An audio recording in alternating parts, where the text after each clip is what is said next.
minutes if it was a drinking game. That's hilarious, man. Oh yeah, so like I know Medusa, you've been working with oils and stuff lately, and that's pretty awesome. I think And so. yeah, dude, you're killing it, man. You're killing it. Thanks. Yeah, it's been awesome.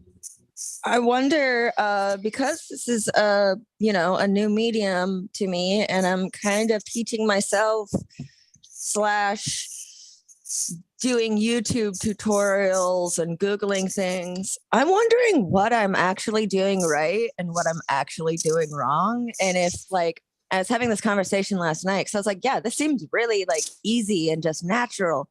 And then I was talking with one of my friends who's also a painter who paints with the watercolors and acrylics. And she was just like, oil doesn't feel natural at all to me. And then I was all like, maybe I'm not doing anything right, but my end result just looks good. And So I'm actually, the process is just all bad. So now I don't know, like, yeah, what, I don't know what I'm doing. so there's a couple good things that you said there. First of all, the fact is that it's coming out natural, right? Like it's just happening naturally for you. So that's good. Yeah. You know what I mean? Like that's part of the reason that people stay away from certain mediums like oils. Like I stayed away from oils forever because of that idea. You know what I mean? I was like, dude, I don't know how to use this stuff. You know what I mean? And if it's coming naturally to you, then that's even better because that's part of what keeps people behind. And like they don't want to even touch it because they're so afraid. Like, I don't know what the hell I'm doing. Well, that it's can be freaking translated me into out. life in general. It's freaking me out because I usually fight with every other medium. Yeah. So like now I'm just like, this is a little too easy. What am I doing wrong? Right. So then I was at work yesterday with one of my coworkers was a fine arts person, and I was like, yo, how long do you use your Gamsol? Yeah. Just like trying Yeah. to like find out from other people like if I'm on the same page as them. Right. No, I think that you're doing pretty good. And that's the other thing that I wanted to touch on too, is what you said is like, it's just, you're getting the results that you want.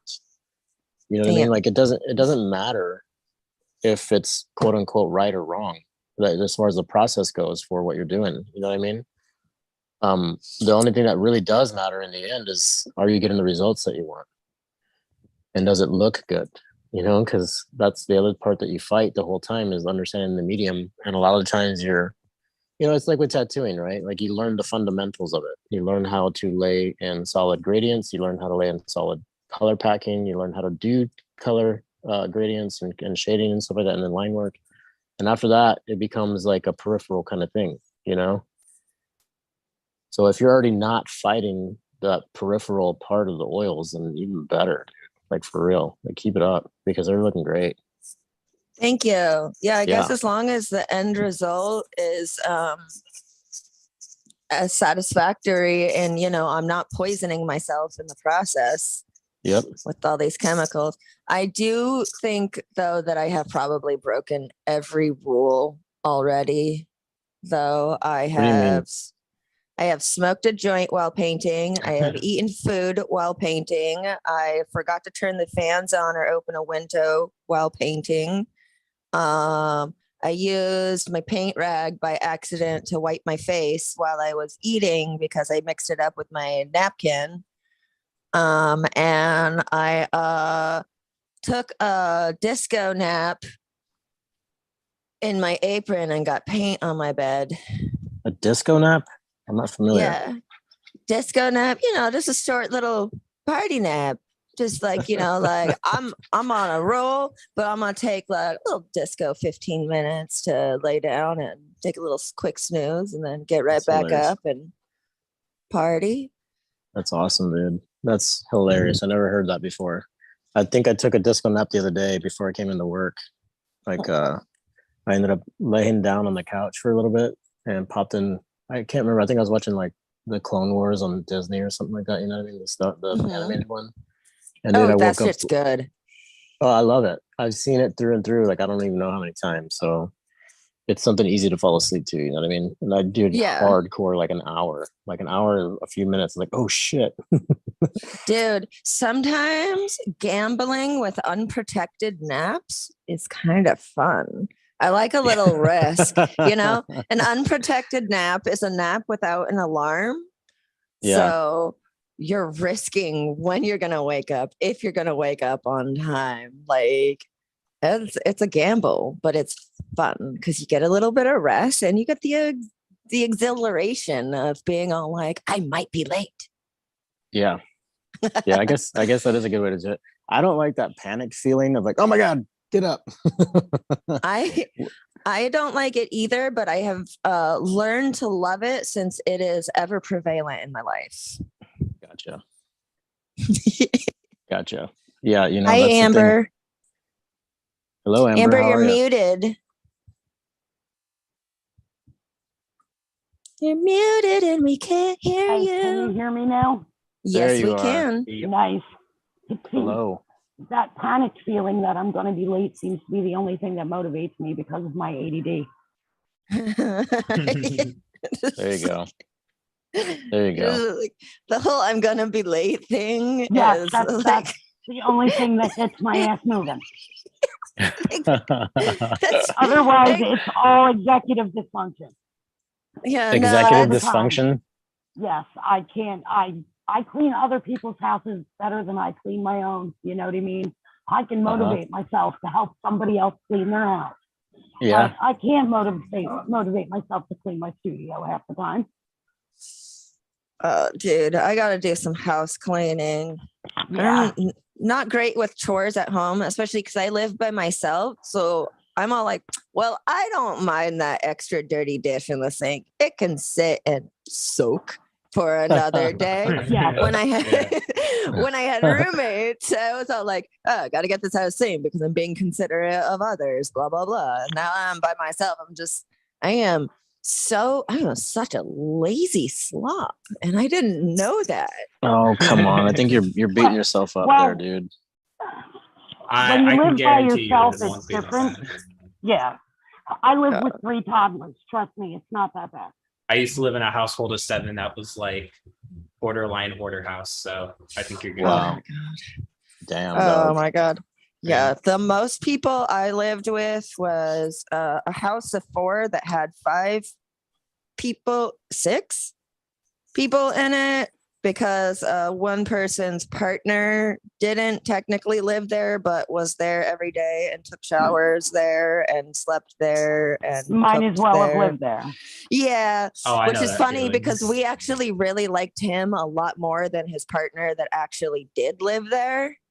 And we Surprising how that worked out. constantly having like secret house meetings where like we want to kick out this one roommate because they're terrible, but like can we invite their partner to just hang out? But yeah. Ooh, who's this? Oh, Kier. Is Kier logging on? It looks like. Sweet. We have a full house, man. This is awesome. Hell yeah. Nice. Thank you, everybody, for joining. This is awesome. Ricardo, that painting is awesome. Oh, thank you. Thank you, Amber. Yeah, I appreciate it. You've been working on that for a while now, haven't you? I feel Yeah, I like have I saw that quite some time ago.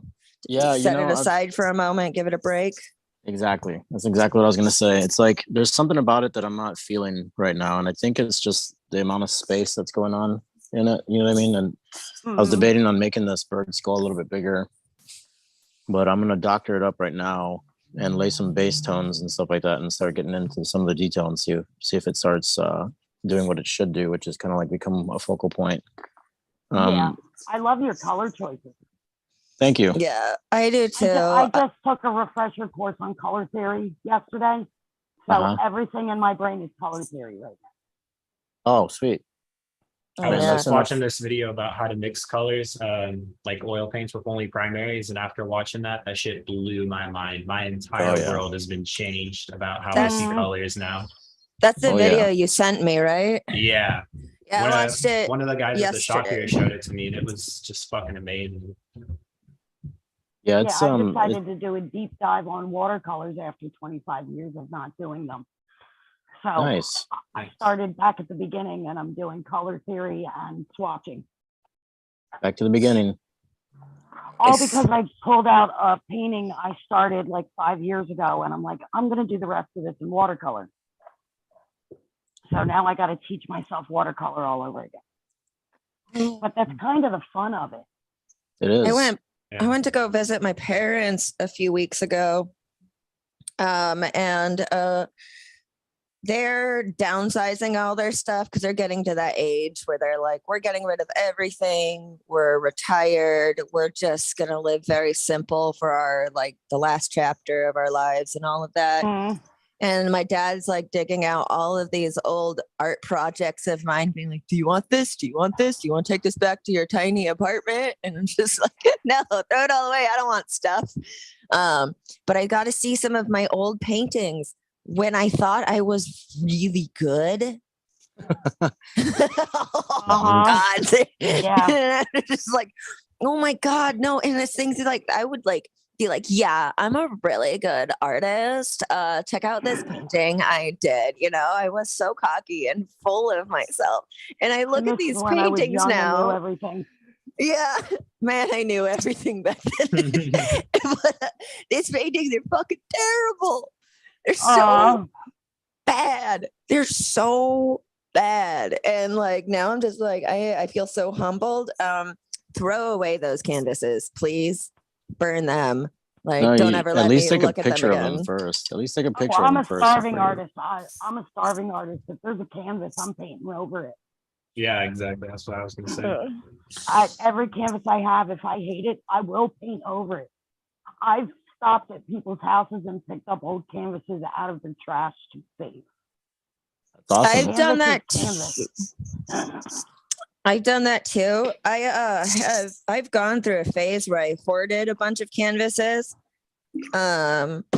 You know, like finding things in the discount piles at secondhand art stores and stuff. You know, they always got those sales where it's like 20 cents for everything in this box or things like that. Love that shit. Very, very bad for my apartment, which now has way too much discount stuff. And my art supplies pile is obnoxiously large and unfortunately unused. So I'm still going through all of those canvases, but I'm keeping everything on the side because I know I'm going to be painting over a lot of this stuff later. I've already got like 2 paintings behind me that I'm waiting for them to dry so that I can just gesso over them. Oh, that's perfect. You know what, guys? I'll tell you what works out really well for me is, let me pull it out here real quick. You can buy these at any big art box store, anywhere. It's just canvas pad. It's like a pad of canvas paper. You know what I mean? And they're like $9 for the generic version. You know what I mean? And you have, I don't even know how many are in here. There's like quite a few though. And I got one of those. They're really cool, but the one that I have has a what do you call it? The thread on the canvas, or like it's not the grain would be like paper. The thread count. It's I don't know what the thread count is, but it's super bumpy, super textured. It's one of those things where you might have to gesso it a little bit more. You know what I mean? Yeah. But the cool part is that if you really wanted to, you could tape it down to a piece of wood. Okay, so you tape it? Yeah, I mean, you could if you wanted to, or you could like, tack it to a frame or something like that. You know what I mean? Just use a stapler, like one that you can buy at like a hardware store, and just staple it down to a frame or something like that too. Okay. You know? I want to learn about stretching canvas and making my own things eventually. And you said that you would tell me about what the hell glazing is. Glazing. Okay, so let's see. Did Care leave? No, I'm here. Hello. Oh, hey, how's it going? Hi, Kira. I didn't want to interrupt a very important topic, so I just wanted to stay quiet because it's very important what's being Here, I always want you to interrupt me, just like I just interrupted you. This is actually a perfect topic because I myself am also painting, so this is awesome. That's good. So, is everybody painting? Mm-hmm. Yeah. I am currently drawing something I plan on painting later. After I remember how to do watercolor. All I'm right. doing digital painting, but I've been doing a lot of painting recently. So this is my physical break. Nice. So we're all painting of some sort then. All right. So let's talk about glazing, right? And the idea of glazing and what it actually is. So a lot of times when you're trying to capture an image, there's a certain effect that you're trying to go for. And that can be a secondary light source, a tertiary light source, a backlit light source, or you want to add some, more depth as far as like features on a face or something like that, or like you're trying to make the subject matter in the background less important than the main focal point. And a lot of times that's with like, perception, like depth perception. So it could be a person standing in front of a cityscape or landscape or even like a one point perspective drawing where it's like, you're looking down the street and there's cars in the foreground that should be a little bit more in focus. So basically what you're doing is you're trying to kind of soften or dampen certain areas in that sense. And then there's also ways that you can add more contrast to it by adding darker values of color or darker values of blacks and grays and stuff like that. So glazing is basically going to be like a wash over a dry painting. You want it to be dry because if not, it's going to blend in, then it's going to give you a different effect than what you're trying to achieve. So you're basically putting another layer on top of the existing painting. A lot of times with like light sources and stuff like that, you'll see this effect used pretty well, or like candles burning inside of a painting. Gesundheit. Thank you. Mm-hmm. So you're going to want to start experimenting with certain mediums that go along with whatever medium it is that you're using. First of all, like what with I don't know too much about the watercolor medium, but I know with like acrylics, you can use different mediums like a slow dry medium like this one. And you're basically mixing in paint with these slow dry mediums to kind of like disperse the pigment a little bit more. And it's like when you're tattooing, you add like witch hazel or water to your blacks to give you those different tonal values of black when you're doing black and gray shading. So you're just dispersing the pigment. Watercolor. Yeah, it's the same in watercolor, right? Yeah, you add more water and you glaze over after it's dried, and you can add a luminance. Yep, luminosity. By layering glazes. Yeah, that's that cool. Much I at least remember from the classes I took in high school. Nice. Yeah, that is one of the things that you can do with the water. I know that there are some mediums and stuff like that that you can use with it too.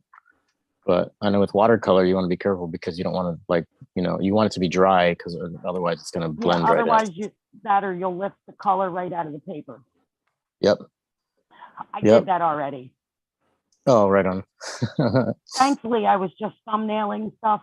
I just made a bunch of circles and practiced wet on dry techniques and wet on wet in the circles to see what happened.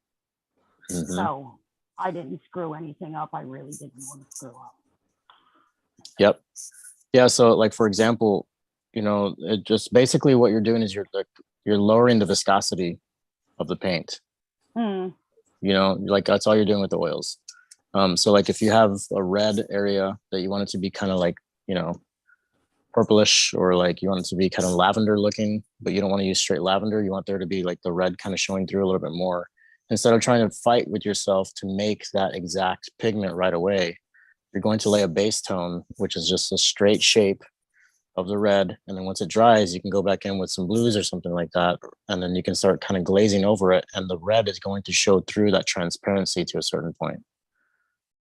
And you can control that value by the amount of medium to paint ratio.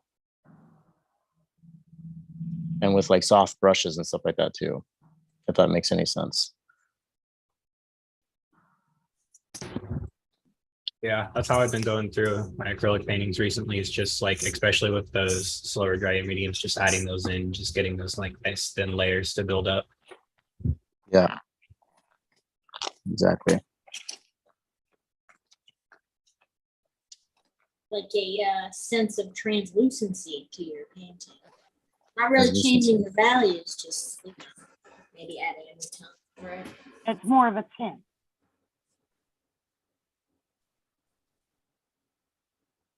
More of a what? A tint Yeah, rather tints. than a value. So Yeah. I'm kind of confused. How is that different than a wash? It's kind of the same thing as a wash, but the only thing is that you're not using waters. Or you're not using you're not using water with. You can't really use oil and water together. So that's why you have all these Okay. different mediums. Yeah. So if you just make a wash with oil paint and a medium, that's just called a glaze. Yeah, it's like a glazing effect. Yes. Okay. Because I did something like that with one of my paintings when I wanted to change the tint of a large area without having to repaint the whole area. Mhm. So I mixed, I wanted a little bit of a blue tint. So I mixed just a smidge of ultramarine blue with a shit ton of oil medium and just washed it all over everything and just slightly changed the tint. So that was glazing. Yep. Oh, okay. So pretty much. it's just the oil paint term for wash. Yeah, but you have to use the right mediums for it, though. You know what I mean? Different people use different mediums as far as like what you are dispersing the ink with or the paint with, the oils. Okay. Okay. What did you use for it again? Tell me one more time. I'm sorry. When I made mine, Yeah. my regular little bit of ultramarine blue and my linseed oil based medium. Linseed oil. Yeah, linseed oil. Yeah, linseed oil works out pretty well. I know some people will use different stuff because of the property of the linseed oil. I've been using, let's see. I've been using this stuff called Galgid Light. Okay, cool. No, I have other stuff where I don't know where it is. Everybody. Okay, I have some of that too. Yeah, that stuff is great. Is it Galgid or is it Galgid Light? Galkid Light. Okay, cool. Yeah, so normally when you first start the painting, all you're going to really be using is the oil itself, the canvas, and then you're going to be using a little bit of like thinner, oil thinner, paint thinner. You know what I mean? And you want to keep it, if you're trying to build up and keep a soft kind of edge to things, you're going to want to use like a really thin wash of oil to paint thinner ratio. So you're going to want to use more paint thinner than you are the actual oil itself. You know what I mean? And it allows you to keep things pretty light, pretty translucent. And it also allows you to kind of like get out of that mode where you already messed up the painting when you first started it. So the fat over lean thing, that's what they call it. Yep, you got fat it. over lean is what they call it when you're like building up. Here, I'll show you. Gotcha. Let me show you real quick. Let's see. Like this one.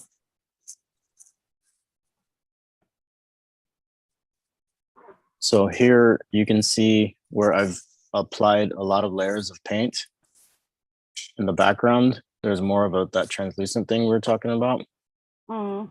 So there's more wash than there is actual oil paint itself. And then you can see as I got a little bit lower where I didn't finish it really. You can see those strokes and stuff still.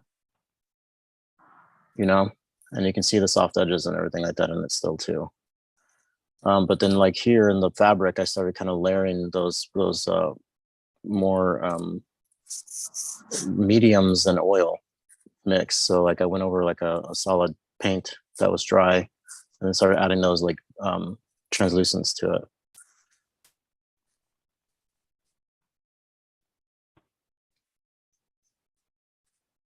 So that's for an example.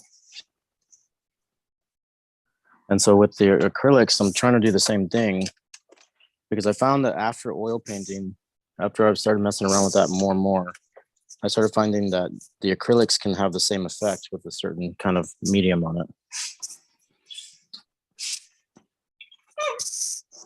Yeah, here, let me show this one that I've been working on. This I kind of did like the same, Oh, nice. like the same effect with it, and just kind of glazing on layers and layers to push the colors in slightly different directions. Can you spotlight you real quick? Yes.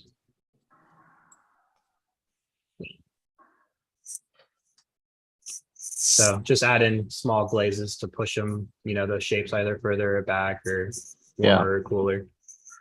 Yeah, exactly. Exactly.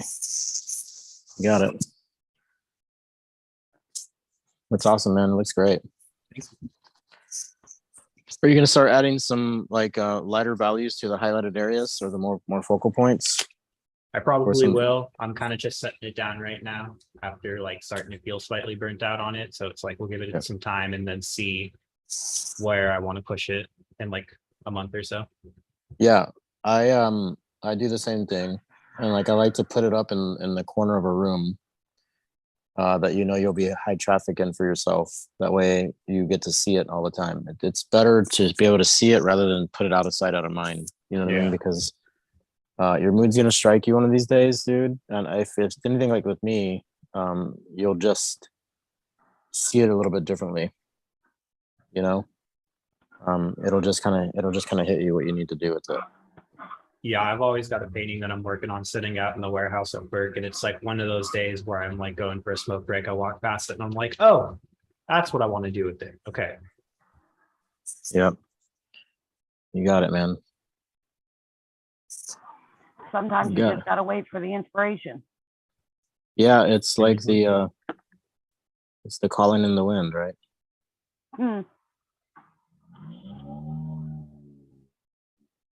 I've been working on this for 5 years. I did the pen and ink, and then I put it away because I couldn't think of anything else to do. And then I did the pen and pencil came to me, and now the rest of it needs to be watercolor. Can we see what you're working on?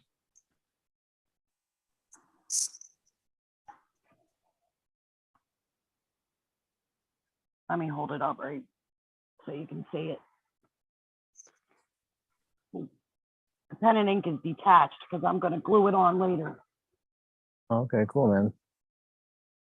Yeah. Some drama mask kind of looking things. That's awesome. Thank you. It was inspired by several trips to New Orleans. Oh, yeah, okay. That makes sense. Yeah. That place is amazing. Every time I go, I feel like I might not be coming back. Yeah, that's awesome. Yeah, there's certain energies in certain places wherever you go to. Yeah, that place is full of it. Yeah, I've lived in New Orleans for a very brief amount of time, just a few months back in 2008.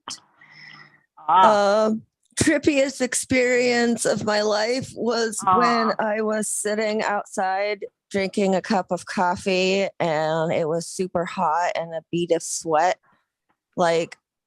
was on me, and I saw it and I was like, Christmas is in 3 days. Why is it this hot?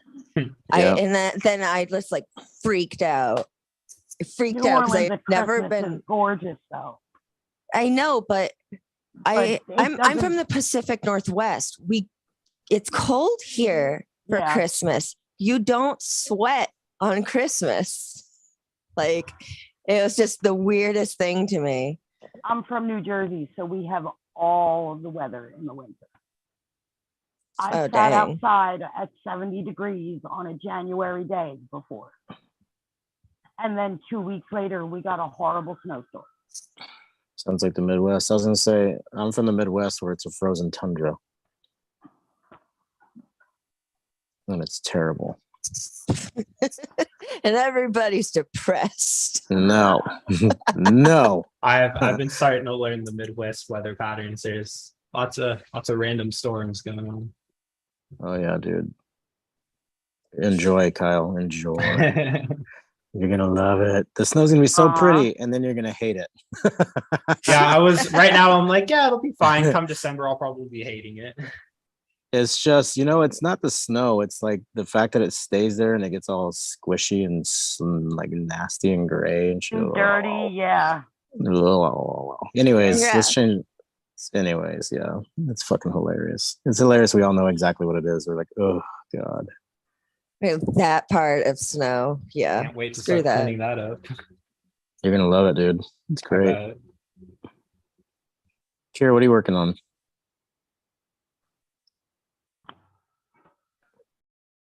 I am stumbling in some values on this painting, so I'm not so scared to touch it in like 10 minutes and I actually paint it. Awesome. Let's see what you got. Okay. Let's...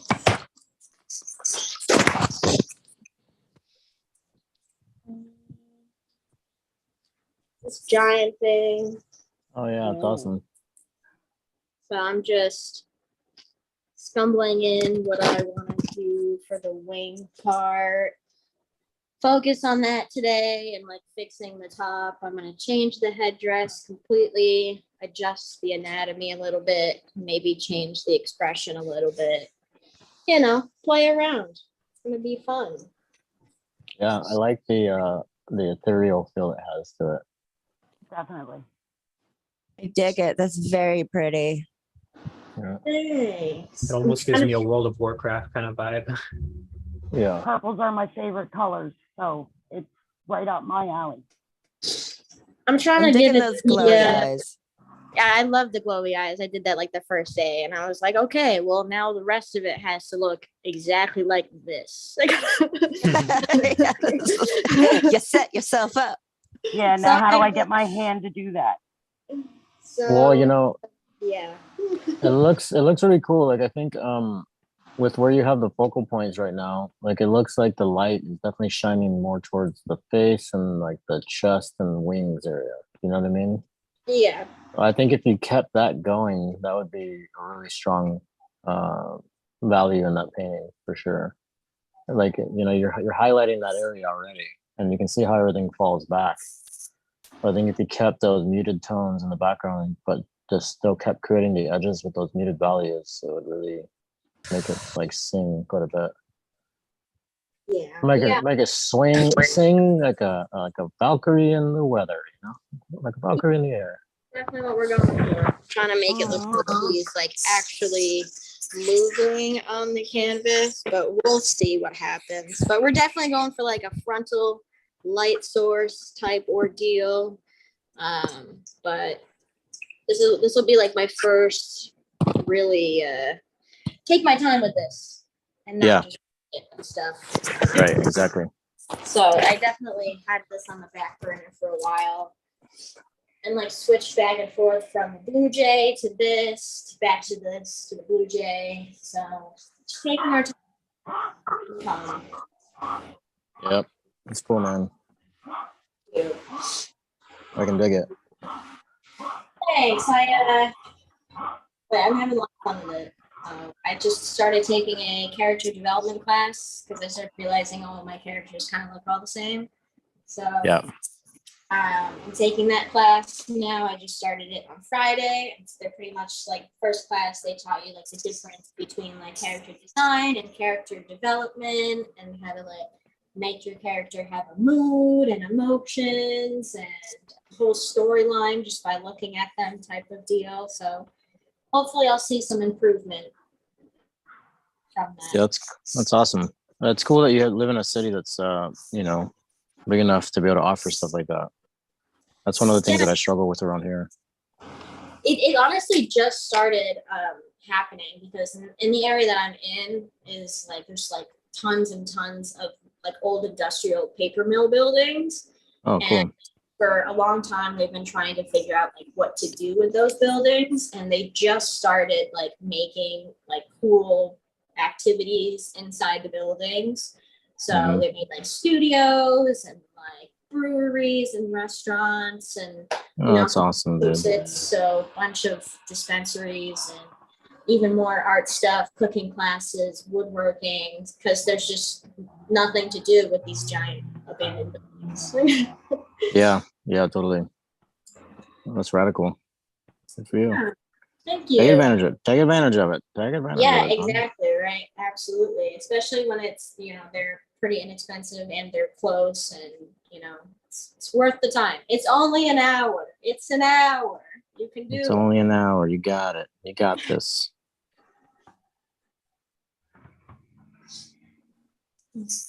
Yeah, so here I'll show like a little example of those washes versus like a straight pigment almost even. Right here on that beak. You know what I mean? Like you can see, like I've gone through and I started adding this gray value to the skull. I'm gonna let that dry a little bit. And then I'm starting to sharpen just by putting untainted pigment down and using the edges of the brush to create those like lines, those perceived lines. And I started adding a little bit more of that wash to the back of the skull and stuff like that too, the diluted pigment. So, and then I'll go through and I'll start adding some more of that into certain parts of this cavity too, to make it that much more recessed, because with how like light it is, I start putting a little bit more of that dampened paint down, and it'll start kind of creating this like concave kind of look. So just for an I see example. exactly what you mean. Yeah. Concave. I need more concave in my life. Don't we all? I think the goal is for me is to be a little more fluid rather than in any kind of shape at all. That's one of the reasons I chose watercolor. Pen and ink is really my comfort zone. It's like my whoopee. Oh yeah, And okay. it's very controlled and it's very precise. Yeah. And I really need to push my art to the next level. I really need to go the other way in something that's very loose and fluid. Well, that will definitely be getting out of your comfort zone. You know what I mean? Yeah, I liked a good middle ground with gouache. Yeah, gouache is a lot like acrylic and yeah, watercolor for sure. Yeah, I'm gonna it's have just to a try nice that middle next. ground. It's like having more control of watercolor. Yeah, exactly. I will definitely have to try that one next. I'm kind of digging not having any control at all and trying to create, like, just control that chaos and let it be what it is. Hell Do we yeah, ever? my dude, party on. Yeah. I don't think we control anything anyway. No, control is an illusion. Absolutely. It's pretty cool when I paint and I think about that concept. You know what I mean? Yeah, It's you're kind of like, basically trying to control chaos. yeah, you know, and like you're making an image on a 2D source, a flat thing, and you're convincing a viewer that there's dimension and depth to it. And Yeah. all you've done is manipulated little shapes and manipulated little values and stuff like that. It's magic. It's magic. I've said that to And- people before. It's like I've said that to just people a before. really pretty magic trick. Yeah, you know what I mean? Like I've I always say when they ask me, how'd you do that painting? I was like, well, you know, it's like 15% science and, you know, like 85% magic, man. Don't sweat it. It's no big deal. Mhm. There's a lot of magic that involves art, so the lines kind of blur. So like, am I a good painter or am I just really good at convincing you that what I made is something you like? Boom. That's exactly it. The answer is yes. Yeah. Yes. Yeah, that's exactly it. I couldn't said it better myself. Yep. And the hilarious part is that I keep forgetting that that's the concept. That's the reality of it. Mhm. I think that's a lesson we all keep relearning. Yeah, absolutely. Absolutely. As Scooby-Doo would say. Uh-oh. Yeah, there you go. And have you guys seen the Funny new because- Ghostbusters movie? Not yet, but it is on the list. It's good. I love it. I can't wait. I think they have Olivia Wilde as what's the bad guy's name in the very first one? The Carpathian? Ego? Vigo. Yeah, Vigo. Like Yeah, I think I'm a Olivia. Ghostbusters nerd. There you go, Vigo. I'm- Wait, no, I'm was just a Vigo the nerd. second one or was that the first one? No, I thought it was the first one. It might be. I think you might be right. Vigo's the one in the painting. No, see, that's the second one then. You're right. That is the second one. So Yeah. wait. They made another Ghostbusters movie? Yeah, this They one's made actually several. really thought- good. Okay. We're talking about another one after the one they just made a few years ago. Yeah, No, not they that just one. finally released that one. The one with the girls in it is different. Yeah, that's a different Yeah. one, right? Oh, that's so a there's different one. another one after that? Yes, with Yes. some original Ghostbusters in They pretty much took all the movies that were made after that one, and Okay. they went straight back to like it's pretty much the sequel to the very first Ghostbusters movie ever. Okay, I've been sorely confused about anything going on in like pop culture right now. Like, I just found out there's a Bob's Burgers movie. Yeah, have you not seen it? Never found out even 'cause knew my about ex- it my ex until told me. before. Like, I found out about it last week when a customer came in wearing a Bob's Burger T-shirt. I was like, "Oh, I like that show," and she's like, "The movie's great," and I'm like, "There's a movie?" And Yeah. so I just found out about that last Yeah, I've week. been thinking about doing a Bob's Burgers flash sheet. Oh, that's awesome. Let's see. Yeah, it's called Ghostbusters Afterlife. That's the one. Dang. You got to That's check it out, going to man. watch. I gotta fucking catch up on what's going on in the world. I've been isolating in my apartment because I've been painting. But that's a And- good thing. You don't necessarily want to catch up with what's going on in the world. Not a lot of it's done. Yeah. I was gonna say you could do what I do and just ignore it. Stay in your It happy hasn't gotten place and better. paint. All right, I'm filled in. Just Yeah, Stay in your happy place and paint. it's like a prairie Okay. dog. You just came out, peek out around, and go, "Yep, I'm going back in now." yeah. No, It's the main bad guy's name in the Ghostbusters was Gozer. Gozer. those are. Gozer. Yep. Gozer. That's it. Yeah, but dude, it's awesome. They got her looking just like the very first one, man. It's amazing. I love it. Nice. Yeah, I had to look that up real quick. Sorry, guys. No, you're all good. Gozer. It was kind of bothering me that I couldn't remember it. My nerd cred was starting to suffer. Yep. And then there's Zul the Gatekeeper, right? Mhm. Zul the Gatekeeper, and what was the So other they're one? all of the original bad guys are in the new movie. It's still like kind of it's still based around that So first go- storyline. Okay, so the new movie has Gozer and Zul. Oh, that's fucking sick. Nice. Yeah, dude, you're gonna love it.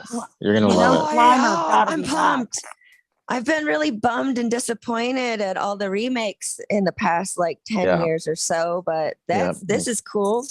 Yeah, dude, Yeah. you're gonna love it. You gotta watch it. It's so good. I love it. I love it. I need Oh, it. I was gonna ask Ricardo, have you ever made a Futurama flash sheet?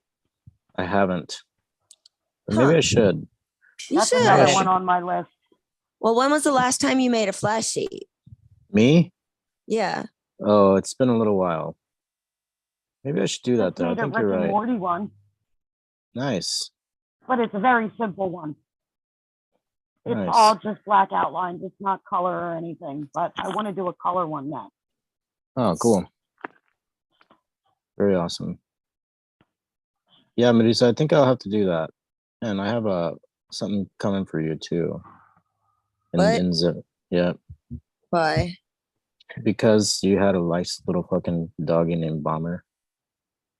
Oh, yeah, Aw. I did. Bummer. Yeah. Bummer was a sweet one. Yep. Thank you. Yeah, man, no problem. Yeah. I am really looking forward to Hell City, and there's nobody I can talk about it with because you guys aren't going. Yeah, I thought I was gonna be able to make it, but it's kind of like on the time crunch area thing. So, Yeah. It's only like it's just a few days away. Yeah. I'll be there in Slack. spirit. Yeah. We'll just send you lots of pictures, Kyle. And we'll just be like, how's work? Hope work is fun. Here's what we're doing. Shitty, but awesome. It's like, No, like it's when okay. your I'll get that friends on the go- podcast. Dude, it's like when your friends go on vacation and they send you postcards. It's like, hi from this awesome place. Sorry you're working. Wish you were here. Yeah. I'm trying to be really happy for you, but cool. Rub it in, why don't you? Yeah, if I don't respond to any of your messages, don't sweat it. I'm not mad at you at all. No. I think one time when I went, okay, so I spent a month in Thailand backpacking and a few years ago, and I sent one of my friends a postcard, and I believe all I wrote on it was haha. You know, like haha. Oh my god. Like, haha, you suck. That's awesome. That's oh my awesome. god, dude. You crazy. You crazy. Haha, you suck. You're not here. I am. That's okay. Thailand, Everyone will huh? be having fun, but I'll be working away at some paintings. There you go. Yeah. You know what? The cool thing is that you don't have to be around so many fucking people all the time with absolutely zero personal space or any Uh-huh. place to go where you can be by yourself and decompress. I'm not looking forward to that part. No. Actually, no, wait. I'm staying at a friend's house and not at the convention center. So So you're good. yeah, I'm fine. Yeah, you will get some decompression time. Yeah. I wish got any social of you were coming anxiety. to Atlantic City. I'm hoping Atlantic City's Tattoo Expo gets bigger over the next several years, so it attracts more people.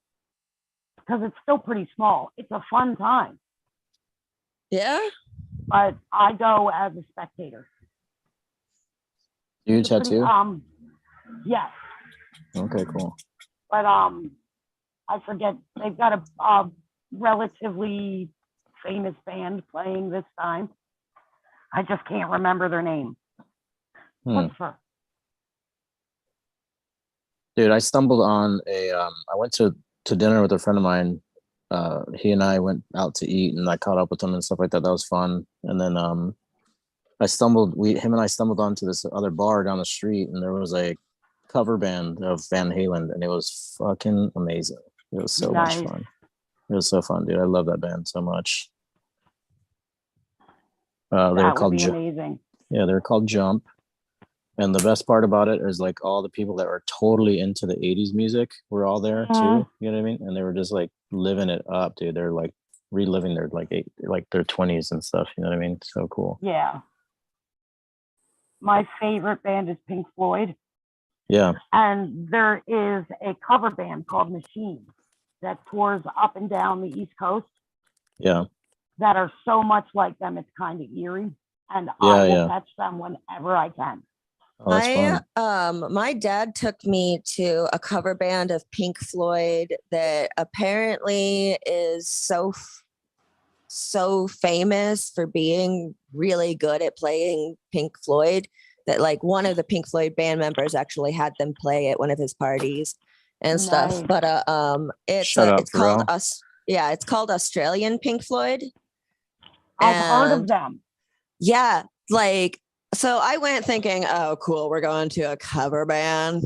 This is gonna be fun. Cool, Dad. And I went in like it was a fucking like whole ass sold out like theater, like Laser show and everything. laser show and everything. Oh, There was nice. the place was packed. It was a stadium, like it was a packed stadium to see a cover band. And then they played, and I was just like, you mean to tell me this isn't actually Pink Floyd? Like, what the fuck? It was incredible. I never understood like the glory of cover bands until like I actually got to like see a cover band. That really does it well. Yeah. And then I was all like, this is why they're here. Like they like love this music and they're keeping it alive. Like if the band's not currently playing shows, like this whole other generation is like I got to Is getting to experience have Pink that Floyd. Yeah. Yeah. I got to experience Pink Floyd when I was 6. My babysitter took me to the Wall tour. Wow. Well, that she Yeah. had no choice. I refused to eat until they told me I could go. I was a bit of a stubborn one when I was a Okay. child. So you were 6 and you begged to go to the show. I was Not raised by your hippies. baby's. Okay, and it wasn't your babysitter was like, oh man, I got concert tickets. I'm stuck with this kid. Might as well take it with me. Mhm. I felt That like is Alice in cool. Wonderland.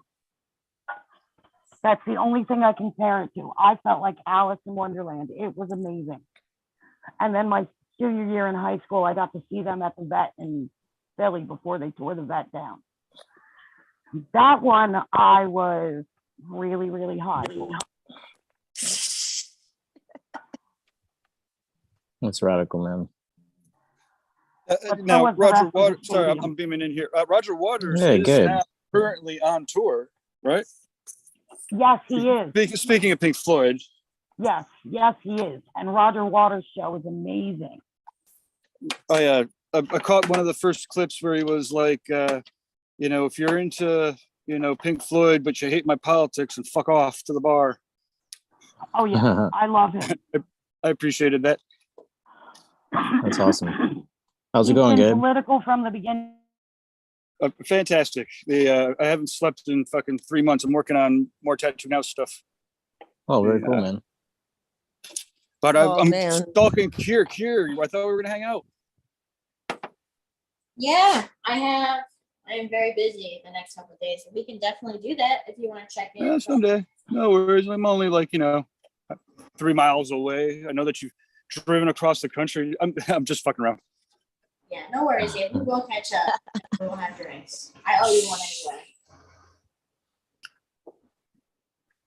Oh yeah, man. How you doing, Ricardo? Not too bad, man. Not too bad. Hanging out, enjoying the opportunity to cover for Jason today. Nice.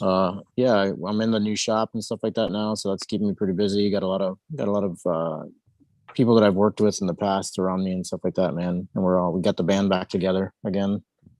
Sweet. It's pretty cool, yeah. Very art oriented, you know what I mean? It's really fun being around the other artists that are critiquing your work and stuff like that too. And I even had the discussion with them the other day that, like, when I bring a tattoo around to show the shop when I'm finished with it or what I think is finished, I would like it if they started telling me what they think I could add at that moment, even, you know what I mean? Because they're all concerned about the client and stuff like that. I'm like, no, I think if anything, it's going to be helpful for me and show the client that much more like attention, you know what I mean? So I think it's my initial reaction is I think it's awesome to show off tattoos, show off the client's tattoos. I would absolutely never critique a client's tattoo in front of them, though.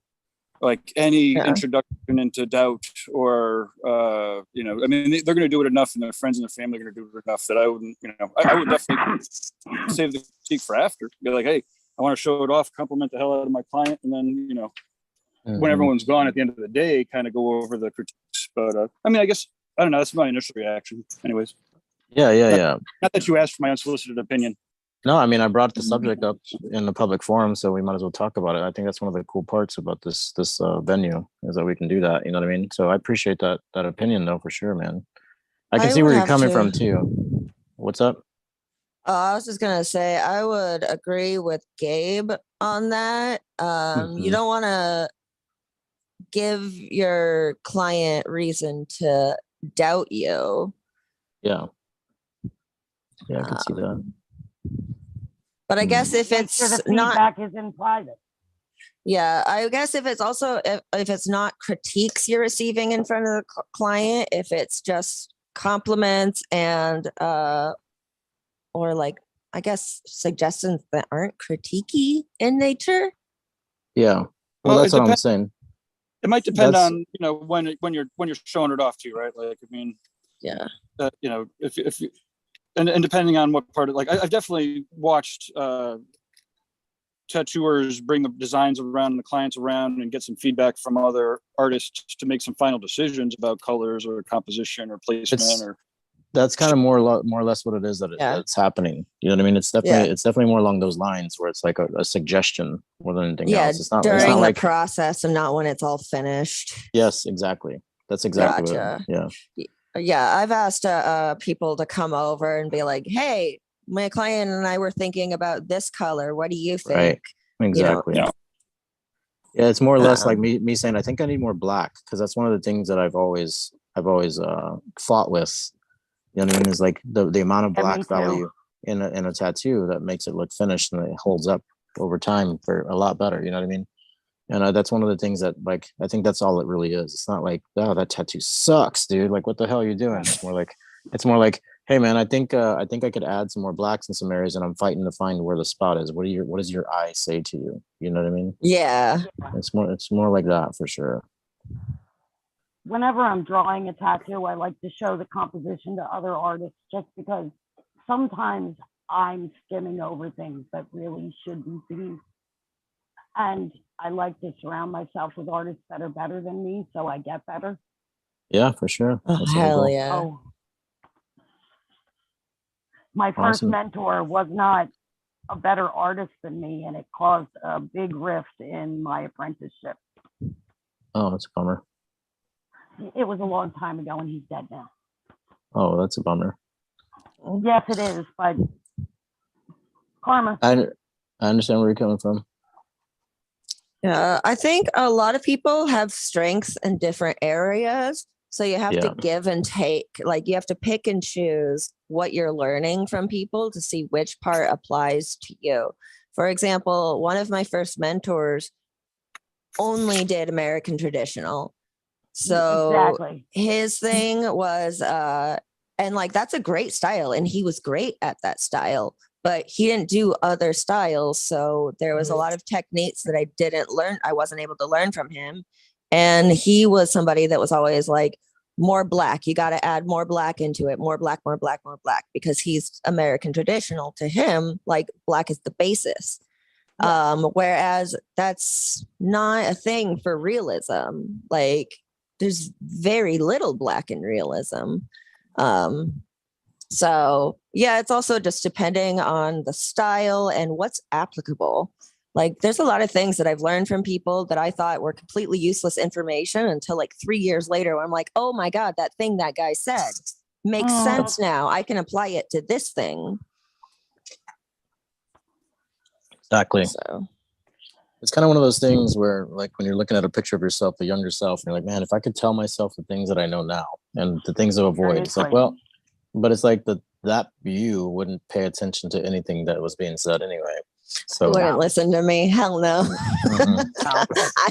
I know me. You know, sometimes you get old enough that you've listened to yourself, you fix the problem, and then you forgot the fucking solution again. So you're like fixing the same you've already remembered how to fix once. It's horrible.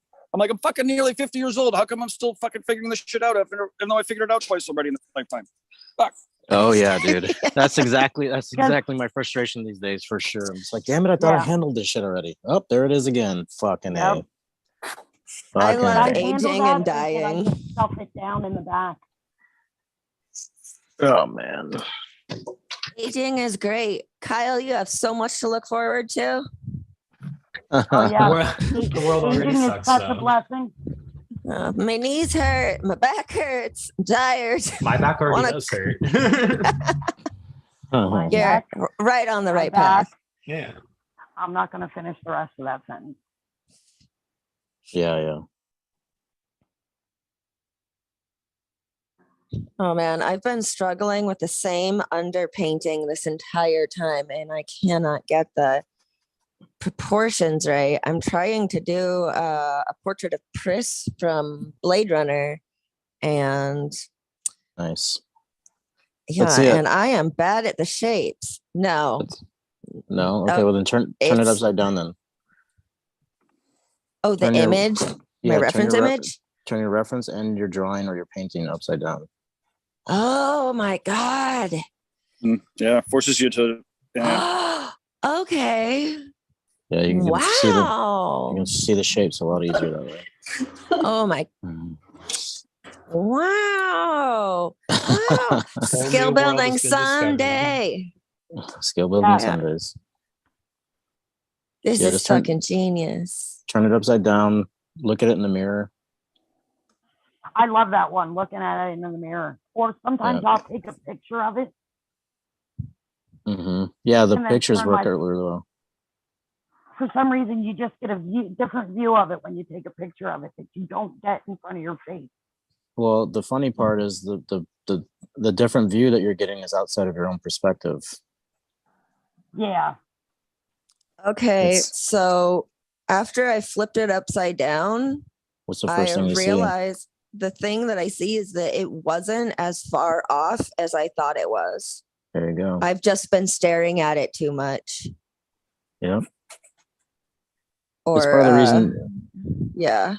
Yeah, it's part of the reason that portraits, so we perceive them as so difficult, because we're so used to accepting information from that face space, and that you're not thinking of it in the terms of shapes and stuff like that. You're thinking of it as information. So I am going the moment that I learned portrait drawing very recently. Just in the past few months, I started drawing portraits. I think you've seen some of my ballpoint pen illustrations. Yeah, they're awesome. So I finally learned draw what you see, not what you think you see. Yep. And I remember when I first heard of that concept was Fawn Baker was actually telling me that at Paradise BYOB when we were at the bar. And I remember not understanding what she was talking about until I tried drawing portraits, and I was drawing a portrait of Eazy-E. And when I was filling in the shape of like the black of his ball cap, it registered. And I was like, this is what Fawn was talking about. Yep. And that circles back to things that don't seem applicable at the time when somebody's teaching you something suddenly becoming relevant much later. Yeah. Yeah. Oh, so, speaking of that kind of stuff, the Inspiring Tours is officially open registration. That's Sean Barber and Nick Baxter painting and tattooing for 4 days in New Hampshire. Oh, And, wow. When is that? This is April 11th to the 13th. You should have gotten an email, Ricardo, an email or a text.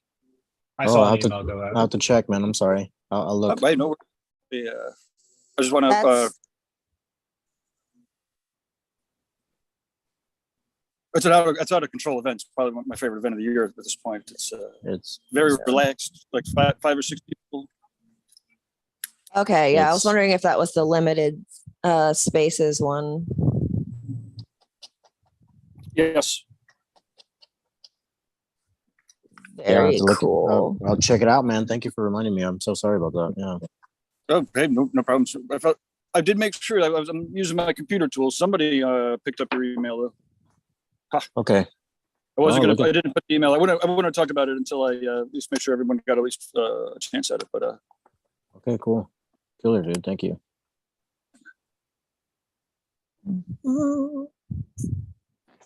Sean Barber is a fucking and Nick Baxter. They are both, monster painters. I don't know. Monster painter, monster They're awesome. masters, master They monsters. They paint a whole lot of monsters. But, they've been very experienced, right? They've been painting, both of them, probably well over 20 years, each of them. Yeah. I haven't painted in 20 years. I've been Oh, yeah. painting for a week. I've been painting for about 4 days now. I don't count high school anymore. It's been so long since I took art classes. It's not funny. I can't believe I actually remember anything. Like Got riding a an F bicycle. in high school art class. I got a F. That's awesome. It was the only thing I bothered getting an A in. I got a C in all my other classes without trying, so I just loaded up on the art classes so I could actually do what I wanted. I remember the first time I got an F in art, I was like, wait, what? You're not just going to hand me an A? Like, I'm here. Hello.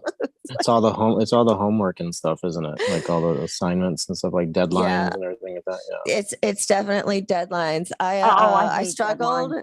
Yeah, I struggle with deadlines, or I did. I'm much better about them now.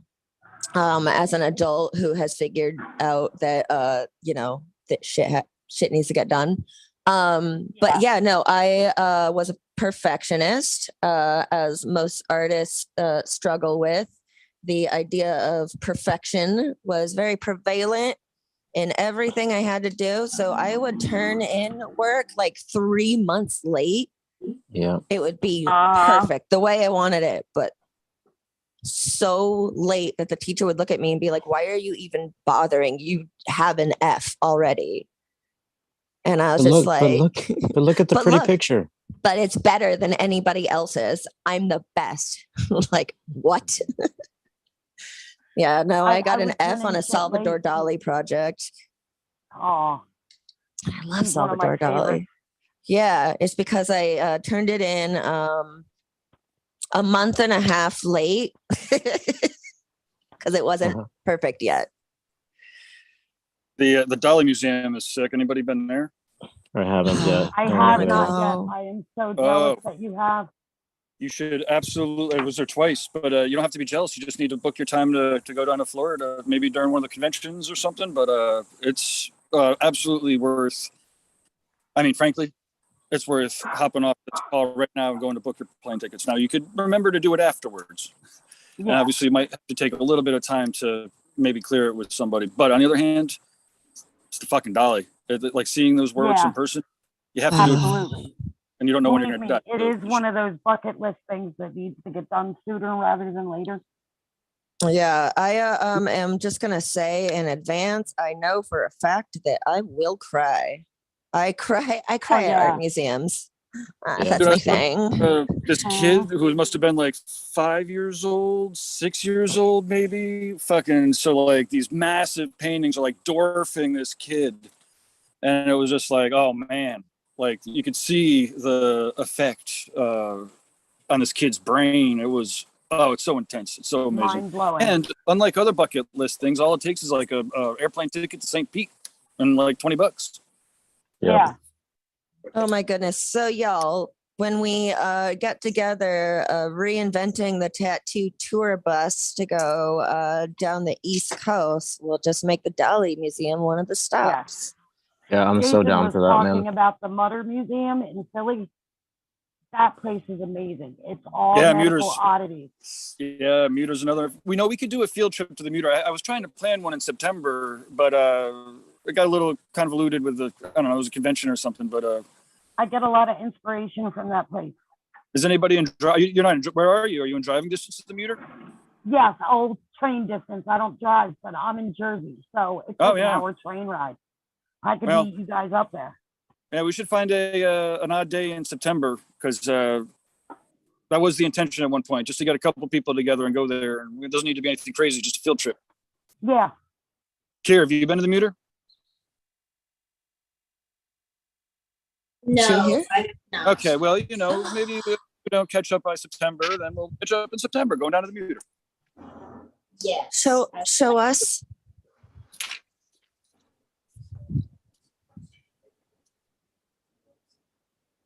Yeah, I would love to go to that. Oh, Hey, Yeah, I I'd love like your to. friend, Kier. Thank you. Oh, So, we're just No, I Right. don't.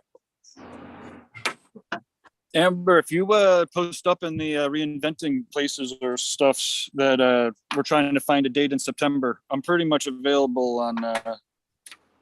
Well, I'm pretty flexible. I'm fucking busy as fuck, but I'm flexible. right now I have September pretty much open. So Let's find like a Tuesday or something. I guess I wish Lisa is his hometown, but let's do it. I'm way down with doing it. yeah, I definitely got to talk to Jason about it. It was his suggestion. Yeah, But as soon as Jason. I was like, I'm absolutely down for meeting you guys up there. Well, there we go. We could get 3 people on that. That's enough of a party for me, or at least to get it started. And I'm from Mays Landing, where Veritas Iron started. So Oh, cool. really Yeah. it's not really a destination place. Fuck yeah, it is. Greg's awesome. He's on the shows once a month. Mm-hmm. Makes He's great. machines. One of my favorite quotes came from I him. can't use a coil anymore. I have too much carpal tunnel, but he makes great coil machines. Greg is hold on, I'm gonna put my camera. There was people were chatting up. I remember, Ricardo, you were probably part of that conversation, which was maybe it was like finding the limits with a client. The problem clients that like, they only ask for an inch, at a time, because they know that you're going to give an inch at a time, and then all of a sudden you're like, what the fuck, man? I'm like miles off track here. What's going on? Exactly. And like just trying to like navigate that in a polite way, while respecting the clients, but not like being. And it was like 3 or 4 days later, Greg was on one of these streams, and a similar question came up, and he was just so. I think it was him. It might not have been. I don't want to misquote him, but it was either him or one of the buddies on there, and they were just like, what I do when I feel like something like that's about to happen, I just go nah. I like skip to it. I'm like, you know what? I know how this is gonna go. I'm gonna give an inch. You're gonna take 2. I'm gonna fucking try to go back an inch. We're gonna go back and forth, and like a week and a half later, if not 3 months later, we're gonna be. So I'm just gonna cut to the chase. Nah. That's awesome, dude. That's awesome. That's a good way to do it. It's a simple. I can really almost simple as tell that. when I meet a client if they're going to be one of those people where I have a 5-pound bag and they have 10 pounds of stuff they want in their tattoo. Mm-hmm. I can almost guarantee. I can tell. It's almost like I can smell it. My favorite part is when people want to change the design in the middle of a tattoo. Oh yeah, dude. Yeah, I warn people ahead of time. Once we've started, there's no going back. You almost have to say that sometimes, even I know exactly what you mean. I started I've talked people out of some really big pieces that I was like, do you really want that on your body forever? I know it seems like a really cool idea right now, but that's going to take up a very big piece of real estate where you could get something awesome later when you learn how to collect tattoos. Well, I talked myself out of work. No, that's fine though. That's great. You're not talking yourself out of work. You're making sure that you have like better, more informed clients in the future. And I had a guy yesterday that I texted Ricardo about. Yeah, I had a girl come in who, for her first tattoo, wanted her on and off again ex-boyfriend's initial on her finger. Oh no! For her first tattoo. Yeah, no. And the fingers. And her friends were there with her, trying to talk her out of it. Good friends. And I'm trying to like be professional and be all like, I don't think, like, it's not my business, but I don't think this is a good idea. Would you like to do something else? Blah, blah, blah. Maybe a pretty picture. I've got all these images. She's pretty adamant about it. And there was like a total of maybe 4 or 5 people trying to talk her out of it. And she was like, no, I want this. The way I was able to budge it, move it a little bit was we convinced her to get the initial like on her shoulder instead in an area that's easily covered up. Yeah. And she also, instead of black ink, she wanted lavender ink, so it's not even going better. to show up. Yeah, Even better. Will fade out in no time. Yeah. But yes, no, it was over a half an hour of trying to convince this very, very stubborn girl not to get her ex-boyfriend's initial tattooed on her hand as her first tattoo. Well, Well, you know, hold on it's- now. You said they were on again, off again. There might be a possibility of him coming back. Going off again and- I remember being a hopeful 14-year-old. Oh, I can fix this. Yeah. A lot of people just say no too, right? Like you I can had say this no. woman want me to tattoo her 13-year-old son. And I was like, you've got to be out of your mind. Not only is that illegal, even if it was legal, it's way below the age I'm willing to tattoo. Yeah, no for way. sure. No way, Jose. Honestly, I No don't way, even no think how. 18-year-olds should be able to get tattooed. So, like, Hey, at 18, you can legally choose to get your body marked up permanently. I couldn't imagine if you were stuck with like the person you dated when you were 18 forever. Oh God. Ew. My taste A and lot of people everything. do that. What are you talking about? I don't know. I My just spent taste 10 and years with him. everything when I was 18 is so different now that I'm 35. I'm a, oh no. But at some point though, right? Like, that's one of the way tattooing is one of the ways to mark that time and place, you know. And I mean, obviously we've lasered a lot of those times and places off, right? Yeah. But you know, I mean, if you're going to be able to go to war and shit, I mean, for me, it's like, you know, 18 is young, but people can live on their own when they're fucking 14. You know, we used to be married off and shit like that before. It's you know, in adulthood, right? It's like tattooing is part of that transition of marking yourself into adulthood. Yes, and there are some cultures that tattoo early. Yeah, I mean, and then some of the mistakes, it's weird. Like I guess earlier I was just like, I just say no to people that want to get really bad tattoos. You could just say no. On the other hand, sometimes the only way through those mistakes is through those mistakes. But you don't have to be the tattooer to help people with their mistakes necessarily. You know, on the other hand, when people are also complaining about the inks that disappear after a year, I'm like, hey, well, you know, apprentices and fucking tattoos like that are the perfect reason to have ink that disappears after a year. Apprentice gets their practice, person gets their fucking initials that, you know, come off after a year, because odds are with a lot of those tattoos, if you offer them something like that, you know, oh wow, you get that special ink that fades after a year. Okay. Anyways. Yeah, and they don't necessarily even have to tell the person that they're getting the initials of that it's going to fade after a year. Let me tell that story real quick. There's the inks. There are inks out there, right, that fade after 1 year. And there was at a tattoo convention with Guy, probably it was New York convention a couple years ago, and we were just hanging out at the booth, and this guy comes along. It was weird. It was like, you know, whatever, Saturday afternoon. It was kind of a little bit of a lull. I was just there at the booth with Guy, and no one was around. This guy comes up. He starts talking about how he's got inks that disappear after a year, like right away. And so I'm just like, oh man, like this isn't going to go very far. And he keeps talking, and Guy's just patiently listening to him. And I'm just like, oh, wow, okay, I guess Guy's going to hear him out. Okay, cool, whatever. I ain't got nothing to do. And this guy keeps talking about it. He's getting like, you know, investment money or whatever. And he's really jacked about it. He's talking about the science of it or whatever. And after a while, I'm like, wow, he's still talking. This is crazy.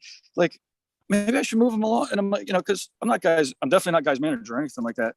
But like sometimes at an event, if, you know, if I'm producing an event and Guy's in the middle of somebody who's droning on, I might be like, hey, Guy, you know, you're needed over here or something. And I was like, but I'm just at a convention with him. Like, I don't even give a fuck. He could talk to this guy or hear or listen to this guy. He's not even talking. You can just listen to this guy for as long as he wants to. What do I care? So, but I'm like, okay. So I just listen. And it must have been another 5 minutes. This guy's going on. And he finally ends his whole pitch about these inks and that they disappear after you and the market size and all that. And I'm just like, oh, what the fuck is this guy going to say? Because I've had like 15 minutes to think of all the snappy answers to the silly concept. And guy goes, I was like, wow, what the fuck is he going to say? And there was a little bit of silence. And then he was like, well, you know, I don't think anyone would want to pay my day rate for a tattoo that would disappear after a year. I was like, what a nice, awesome, kind, patient thing to say. That's unbelievable. You know, and the guy was like, well, what? Okay. And it never occurred, you know, I gave the guy pause. Like everyone else would probably just shoot him along and told him to fuck off. But like, you know, I think I engaged in an actual conversation with him. And I remember, like, again, just always impressed with Guy, even though I've known him fucking a while and hung out with him a lot, like, is the amount of patience that he will have with people is just unbelievable. I mean, it also means whenever anybody complains that he's inaccessible and aloof, you know, they're just wrong too, because he's obviously seems very zen. Oh yeah. Dude, I admire Guy so much, not just for his like skills and his talent, but as a person. He's done, I mean, so much for the community, but also the fact that he has a lot of fame, a lot of notoriety. He can be doing anything that he wants, and he still dedicates so much time to educating people and listening to like little guys and no That is the name reason I'm here people. today. So Mm. Yeah, grateful. like actually have appointment soon for tattoo removal, where I'm going to discuss a few places I want to lighten up with the tattoo removing laser people. And one of them is because I want to lighten an area because I am going to save a space for hopefully eventually getting a guy piece in my collection. But I want to make sure that it is in primo condition before I even try to approach him. Sweet. But yeah, it's because like he's not just a great tattooer that has done so much stuff for the artistic side of tattooing, but he's a good person. Yeah. Oh yeah. Absolutely. Solid dude. That Solid means so much more than you can be the best fucking tattooer in the fucking universe. But if you're an asshole, like I don't really want to wear your shit. Exactly. No. I love the community he's cultivated. That's kind of what drew me to it, is the community of artists pushing each other to get better. Yeah, dude, reinventing in like Jersey, the last there isn't much. this online community has definitely changed my entire view on tattooing, on the industry, on how I view my own growth, how I view just everything. Everything has been turned completely upside down for a much better outlook for me personally since I joined the Reinventing community.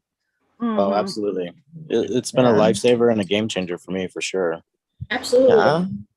Yeah. It's been able to achieve what we've always wanted to achieve so easily and accessible because we have all of us together that have the same agenda in our minds. So it's just wonderful to meet not just like one or two, but like 10, 15, 20, even 100 people that have the same mindset of just being better than we were yesterday, and that's it. Exactly. And Now, having no other competition but yourself. Yeah, what I really appreciate is like there in this reinventing community, there's a lack of what I've noticed is that there's a lack of tough guy ego and secrecy, and I guess a lot of that old school biker shop mentality, which is a huge relief for me because one of my mentorships was in a biker shop, and it was not the healthiest place to be mentally when everybody is putting each other down to make themselves feel better.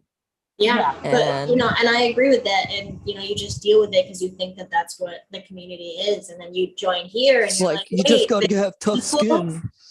Yeah, there's like actual people that care and like are actually nice, and their criticism is very polite rather than demeaning, and the criticism is helpful, not just you suck. And healthy. It's been such a game changer because now, any other shop that I go to for the rest of my life, if that type of behavior does conduct itself, then I'm like, no, that I don't have to deal with that because I know exactly what the community I'm looking for and I have it already. So just finding dude, and Tuesday Feels with Ricardo. I don't have to pretend to be a tough guy. I love that he's willing to talk about imposter syndrome because, dude, I call you guys. Have you ever talked with Robbie before on Monday? Yes. He will open you up. Him when I can. I gotta wake up at like 5 a.m. for that. It's at night. Yeah, that one's at 5 at night. 5 at night.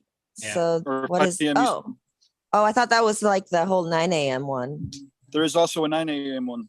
I'm getting them mixed up. That's with Jane's wisdom. Okay. All right. I got it mixed up.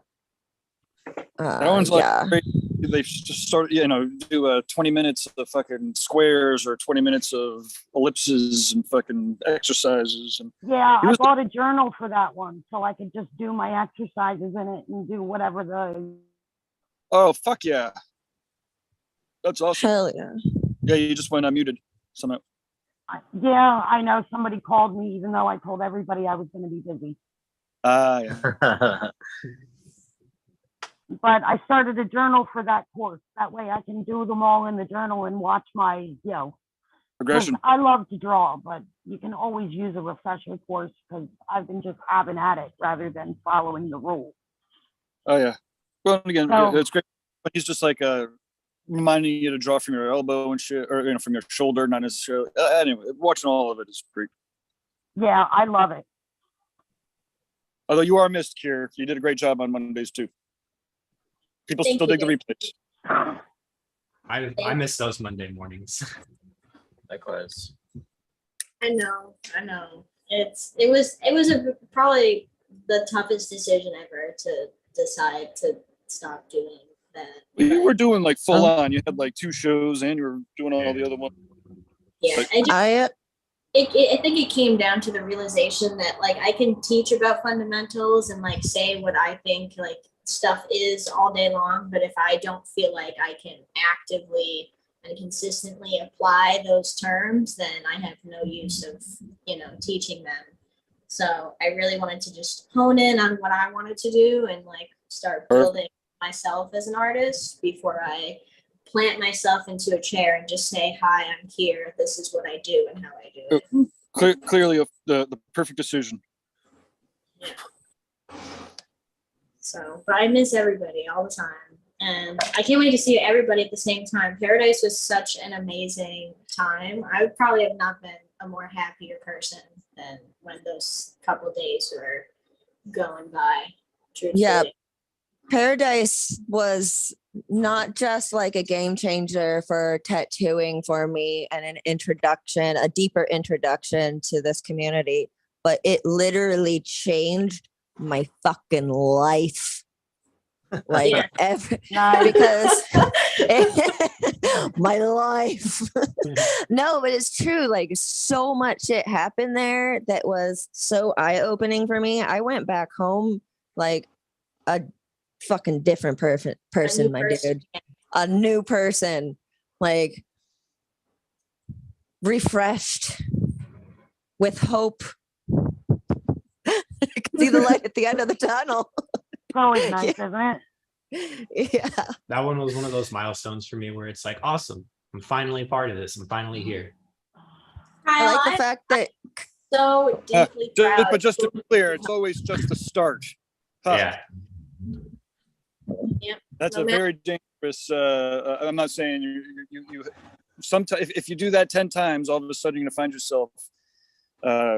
Getting in a place like Paradise is the start, it's very beginning. dude,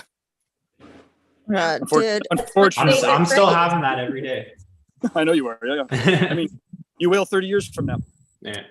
I just remember sleeping in the lobby for like 6 hours with Kyle on the other couch, waiting for my room to open up.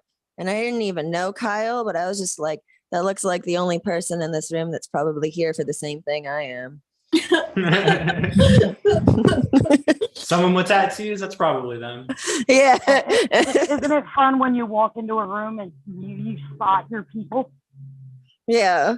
Oh, like, yeah, he's one of my people. I get good vibes from her. She's one of my people. I was very unprepared for my limited food options there and basically lived off of like potato chips from the vending machines because my dumb ass is vegan. We could make accommodations next time. Like we could make sure that we have like a food condo at any given moment too. I went down to that little store and made myself pancakes every morning. That was my game plan. Yeah, I ended up living off of a bunch of snacks from the store. They did sell oat milk, so I was able to have creamer. I got cereal. That like helped a lot too. That's good. Yeah. So no, I always forget that outside of Portland, veganism is not that easy. Well, that's just a particular spot. Like if you're like here, in East Hampton and Northampton, it's fucking vegan central. Oh Like, yeah, yeah, it's vegan everywhere. What do you mean you're not vegan? What do you mean you got? Well, I would feed my body to the We have pigs. vegan stuff I at told my Walmart. family, hold on, like feed me to the pigs. I'm gonna eat them until I die. They could eat me after I'm dead. Daughter didn't really like that too much, but she Yeah, actually told her, fourth grade class. My dad wants to be fed to the pigs when he dies. yeah, I grew up on a farm, so we had our own chickens, chickens and cows and pigs and goats. Nice. Oh man, I tattooed one of my clients a couple days ago. Got a llama tattoo because Oh, her grandma owned a llama farm, and that brought up the thought that I've heard of llama farms, I've heard of alpaca farms, but I didn't really know what you would farm a llama for. And I guess they use their wool. yeah. I feel so dumb for being 35 and only now finding out that you can use llama wool. Yes. So that was like one of And those moments where I was like, alpaca wool. llama farm sounds awesome. Wool? Alpaca wool is so fluffy. I It's what makes them I adorable. want to go on an alpaca or llama farm just to hang out with the alpacas or llamas, man. I mean, Cusco is my favorite Disney princess, so Oh God, like- yeah. I Well, just did no. the potion bottle yesterday from Emperor's New Groove, the llama. oh really? I did Oh, that yesterday. nice. Yay! Oh yeah, one of my coworkers did a llama potion bottle as well, like last week. That must be there must be something in the world bringing back Kuzco, which I'm okay with because he's It's such a good- hilarious. Absolutely. He's the I'm sure best he's been Disney made into a princess. meme. Yeah, there's probably a meme or there's probably a TikTok somewhere. I'm sure. All those I- young people bringing it back. Those kids, shut up, you're one of them. Oh, what I else? love that generation is bringing back 80s music. They're bringing, except for the stirrup pants. They can leave Just all the 80s. I just want everybody that's trying to bring back to the 90s. I dare you all to overpluck your eyebrows. Do it. You want to go there? Do it.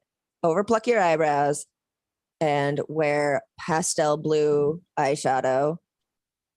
I don't know about the pastel blue eyeshadow, but if you if no, we we're do bringing the mother 90s thing, back. I'll overpluck my eyebrows for you just to show you. If Yeah, that you're wasn't gonna my part. go to the 90s, you go Well- all the way. Sorry, what? That wasn't my part of the 90s. Sandman was though. Fucking, did you guys already fucking blast Sandman? I've Yeah, watched the we first did. couple of episodes. I like So- it. I've avoided it because I know once I started, I'm not going to stop, and I have other things I have to do. So I'm waiting Yeah. for it off to just binge the whole thing. It's like So a Sam- 10-hour. Yeah, Sandman is not a comic book series that I am super familiar with. It was on the end that I wasn't reading when I was Oh. into comic books, but a bunch of my comic book friends have verified that they think it is very true to the original storyline. So if you're fucking brilliant. interested in the, that's what I've heard, but I can't. Yeah, I will, and I will attest firsthand as a Sandman nerd. Neil Gaiman. It's probably the only Neil Gaiman universe I'm really that super familiar with, but I read them all from fucking start to finish. It shaped how I thought about things in the 90s when I was growing up. And yeah, the TV series is very faithful. He had a lot of control, and it was well worth the wait. It's awesome. It's Really good. yeah, really didn't good. they make the script for it like 15 years ago or so? There was a lot of start and stops that, but yeah, it's he been wanted in to have development control. for a long time. Yeah, and I think wasn't it supposed to be a movie originally? Yeah, you can't get it into fucking 2 hours though. There's just absolutely no No. way. Mm-mm. No, that's one thing I hated when they started making X-Men movies was I was like, you've got multiple universes and like 60 years of X-Men history that you're going to try to cram into a couple of really bad movies. Yeah, pretty much, dude. But there felt was the a same learning way when they curve. did Ready Player One. Yeah, Yeah, dude, there, But it, that was like the one book I did read, and that disappointed me so much. Oh, Yeah. dude, big time, man. They just That made it book was into a so look good. at all the properties we own. It was like literally the whole point of that book was to be like 80s games and like super Mhm. old stuff. And they're like, nah, here's Overwatch that came out in the last 5 years. It's like it's not even anywhere close. Yeah, and then No, like, and they had intro- such an opportunity to bring out that sense of nostalgia Yeah, and really get people into it, and I think they just dropped the ball. absolutely. Yeah, I they feel shouldn't have like- done it with the licensing problems. You know what I mean? I think that's the thing. Can you guys hear me? I'm sorry, I had to unplug my headphones. Yeah, we can. yeah, we can Yeah, hear we you. can hear you. Yeah, I agree with you, man. Like even the opening like scene about the stacks and stuff like that, they made it like it's just a common place to live, and it's not the case at all. You know what I mean? Yeah. I was pretty disappointed in that too. Like people I were have getting pizza delivered to them by drone and stuff. Like, come on, man, that's not what this is about. So I have decided, I made a very, very firm commitment to a very specific rule for comic book movies and movies based off of books. Back when I used to be a comic book nerd and comic book movies started becoming very popular, and there was a whole learning curve, and all of the movies were fucking terrible. I made a rule that I either read the comic books or I watch the movies, or I read the books or I watch the movies. I can't do both because that is a recipe for disappointment. I will always be saddened by one of them. Well, then you should read.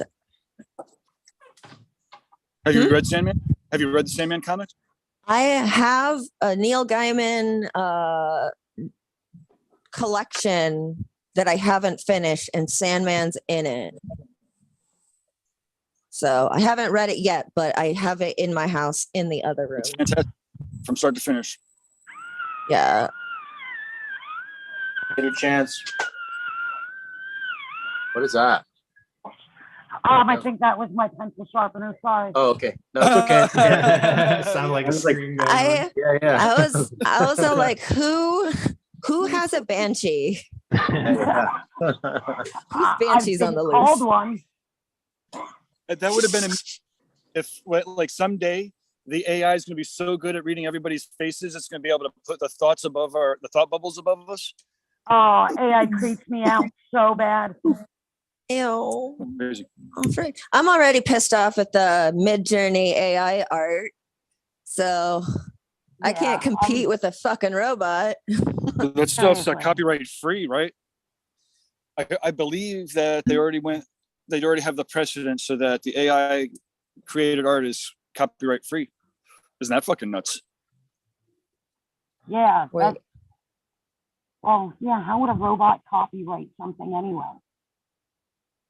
Well, I guess the people that would write the algorithms could potentially try to lay claim on it. Like, you know, if you make anything with our services, then it's ours. But and again, obviously, I wouldn't pin anything legally on it until you went to a lawyer to test it. But I believe I saw the headlines that said the AI created artwork is has to be copyright free, inherently copyright free, something like that. And it always change, but that's fucking wicked nuts. That means that every graphic designer, you know, instead of paying an artist to fucking come up with that shit, we'll go to the AI. I don't know. Crazy. Yeah. See, I don't like AI. It creeps me out. And I'm a pretty creepy chick. So if it creeps me out, there's a reason. That's how I feel about the robots in my grocery store. Oh, that thing follows me around Walmart all the time. Marty? Can't. I love Marty. He's great. I love that can't. like they dress him up when holiday seasons come around. Like they put like hats on him and It stuff. reminds me of a really old episode of Doctor Who that did not end well. Yeah.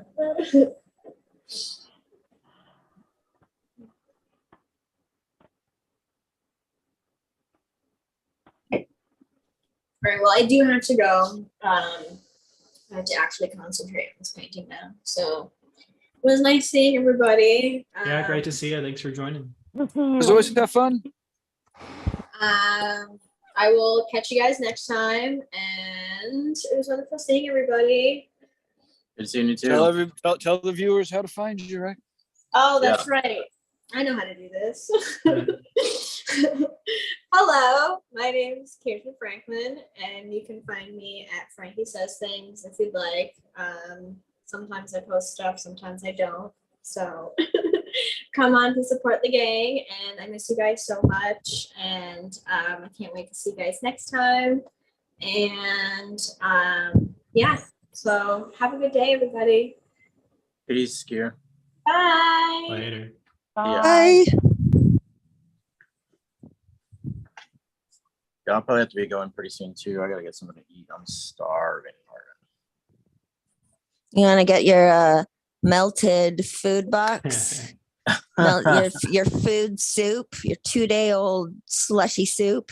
Yeah, no, I'm gonna have to do something else. I'm gonna have to go actually cook for myself here, I think. Oh no. Cooking for one. Table for one, please. Table for one, please. Yeah. You can make it for two, and I'll take the other portion.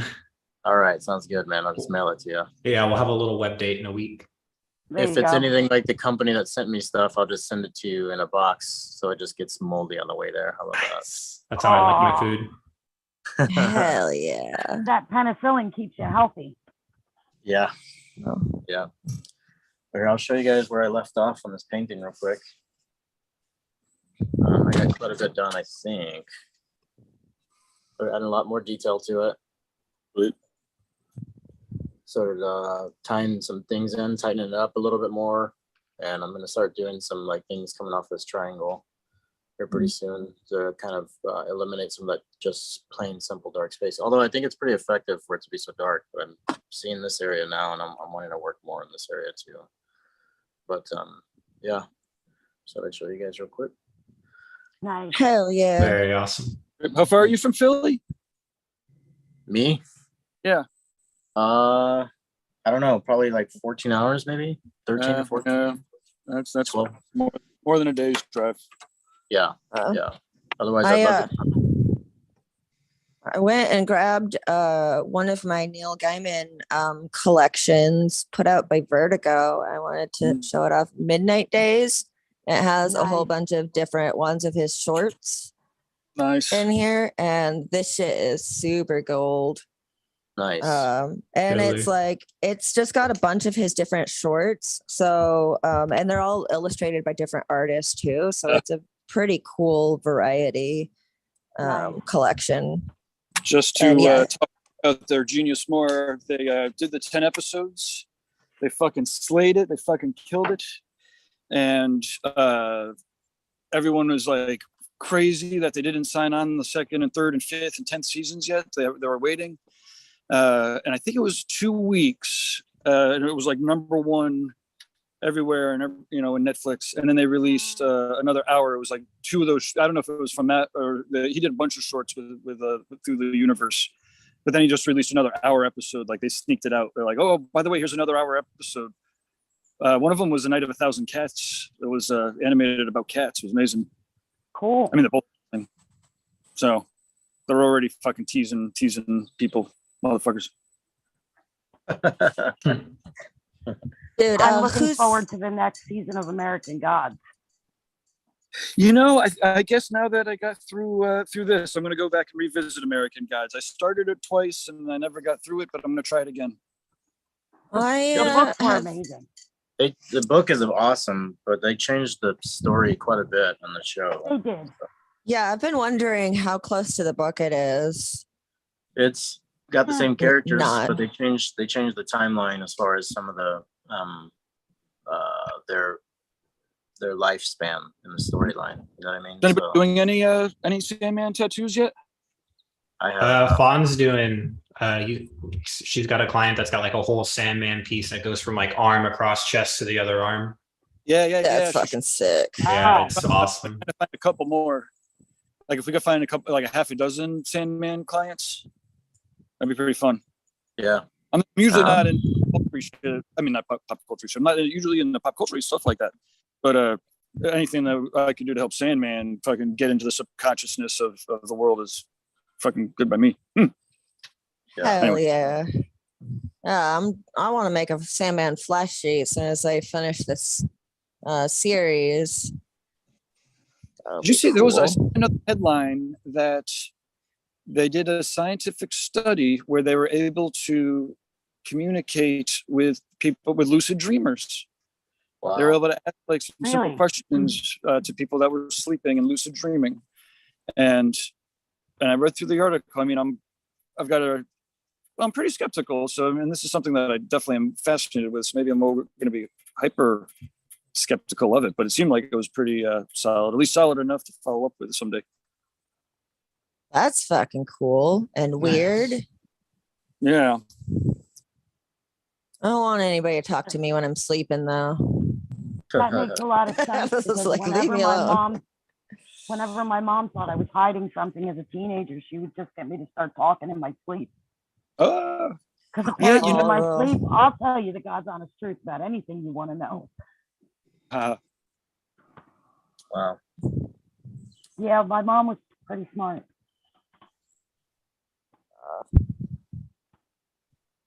I just love sleeping. I really Oh, it's do. my favorite drug. Sleeping and loud music are my favorite drugs. I miss preschool when they let you take naps in the Nap middle of the time. day. Yeah, like they don't like that very much at my work. There When are I other cultures just- who have nap time during the day at work, and Yeah. it makes you more productive. Let's It go to really Spain. does. Yes, they siesta.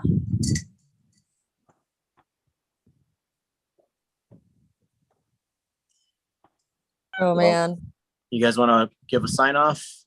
Yeah, Sure. let's go around, do some sign-offs. Amber, we'll go ahead and go with you first. Okay, you can find me at Amber Mordain on Instagram and on Facebook. You can also find me at Looking Glass Ink on Facebook. Awesome. Cool. Thanks for joining us. No problem. I'm glad I could finally make it. We got Medusa up next. Go ahead and say your speech. hello, I'm Medusa. I am a tattooer in Portland. You can find me on Instagram at Medusa Slays with 3 S's at the end or at medusaslays.com. Yeah. Bye. Take it easy. Cool. My name's Kyle. You can find me online at Skies of Fire Tattoo, skiesoffiretatoo.com. Yeah, just check it out, do some artwork. And Ricardo. Hello, everybody. My name is Ricardo Sturdivant. I'm filling in for Jason Leeser today on Skill Building Sunday. I appreciate the opportunity to be able to do so. You can catch me also Tuesday mornings on Tuesday Feels at 9 a.m. Eastern, or 10 a.m. Eastern time, 9 a.m. Central. You can find me on Instagram at Ricardo Sturdivant. Look me up, hit me up, send me a message. Let's do some fun tattoos and talk about some paintings and stuff. So peace out, guys. It's fun having all of y'all in here with us today. It was a fun conversation. I had Hell a good yeah. time. I'll Cool. catch you on the flip side. Peace Have a out, good guys. day. All right, later. Bye. Bye.